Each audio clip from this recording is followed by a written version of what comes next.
So I was getting ready to travel out of town and I was on the plane. And I usually don't pay attention, sorry, when the flight attendant is giving all of those directions because I figure I've heard it before. But this particular day, I decided that I should take a listen.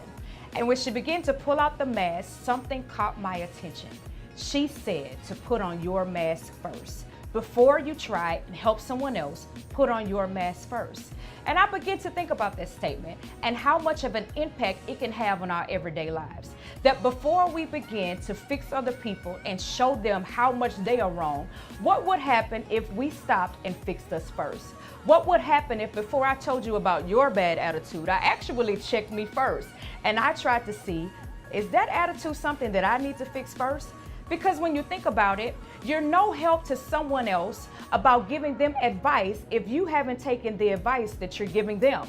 Because not only does advice work with word of mouth, but it has a much greater effect if you actually live what you're telling them to do. So if I put on my mask first, if I check me first, then not only do I tell you, but I can show you what it looks like if you actually take my advice.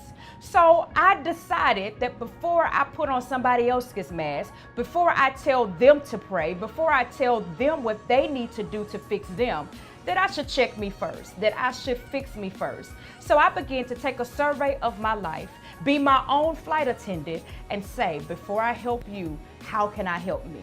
Because I do you a disservice if I'm not together when trying to give you advice. So I say to you, before you put on their mask, before you give them that advice, before you give them a good Nene Leakes read, how about you read yourself? How about you check yourself? And how about you take care of you? Because you are a greater effect to them if they can not only hear what you say, but see you live it out. So I would say to you, girl, don't fix her, fix you first, and then go back and help someone else.